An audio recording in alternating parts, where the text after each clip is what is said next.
We may have another one here.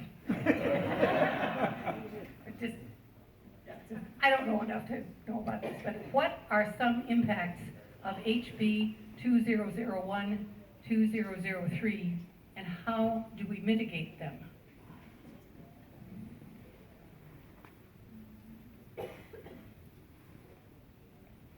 We know what 2001 is, we don't know, I don't know what 2003 is. You go ahead, Nancy. Yeah, so, Senator Taylor and I actually split differently on this issue. But either way, the bills haven't gone into effect yet. So they were to largely expand the types of housing you can build in single-family districts and then limit the ways that local processes kind of drag that down and provide some more, this session in particular, we're trying to provide some more funding for emergency housing to enable people to keep their rentals or their houses before they lose them. It essentially, this sounds like really great and groundbreaking stuff. Both emulate more of a form-based code.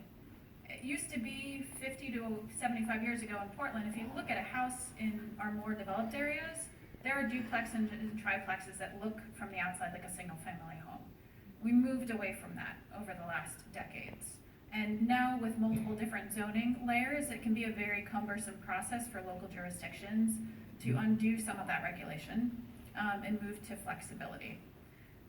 Our state agency will be working on model codes for local jurisdictions to follow, but it's not an individual site-by-site mandate. So they'll provide sort of a best practice example, and it's up to local jurisdictions to be determining what's a good fit for their community and their neighborhoods. So I can't speak to all across our district because it will look different depending on the neighborhood and depending on the city and depending on the county. Some of our county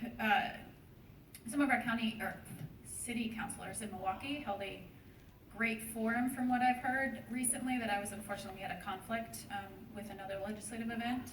But I think our local cities will be holding a number of different forums, opportunities to learn. If that's something that you'd like me to bring at a higher level, I know my colleague Representative Rachel Prusak brought in the Department of Land Conservation and Development and AARP to talk about what they had hoped to see out of the program. But again, we're a couple years out from actual tangible changes under any of these. Send us a note if that would be of interest to you, and we can certainly do a special one-off forum on that.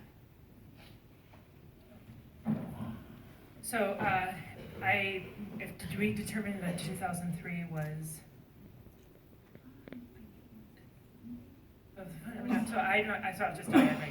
I know what the bills are, but remembering from the previous session all the numbers can be challenging. But I do know what the House Bill 2001. I did end up voting no. There were some things that I wanted to have in the bill that I was not able to get, and I would have been a yes. But there was a lot of pushback from constituents, and in the end, I wanted to be more cautious. And because we're the first state now this went through, and the governor did sign it. It was very controversial. It died the first time so the bill was not going smoothly. And then when it came out of the House, it came to the Senate, and on the last day of the session, it was voted on and it failed. Okay, and then there was a motion to reconsider it, and then some members changed their votes.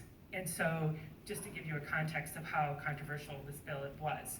And the reason I voted no was because we have never in the state of Oregon, as far as I understood, ever passed something at the state level telling local jurisdictions exactly what they have to do. And it's not the way that we set up our land use planning system. And so I was very concerned about setting a precedent to just all of a sudden make this big change. And I heard from a lot of homeowners that they were very, very concerned about the state going in that direction. The other thing is that we are having a very serious housing situation. I've always voted and supported everything to do with affordable housing and density and et cetera.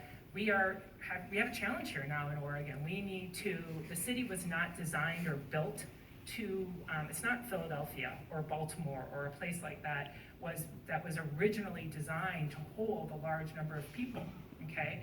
So we have to make some very careful decisions about how we want to walk this really narrow line of not having sprawl, which I definitely do not want to see have happen here, but then trying to be balanced about how are we going to manage having more density. I mean, that's really what it comes down to, and it's a really, really difficult conversation. And there was a lot of homeowners who was their main investment was their house, and they're very, very concerned. And so I wanted there to be some affordability provisions in the bill. I wanted some other things to be in the bill. I lost that battle, to be frank. And I decided that I wanted to be on the more cautious side, and I would vote for that bill. I would have voted for it in another session if it had had some modifications to it, and happy to have more conversations about that.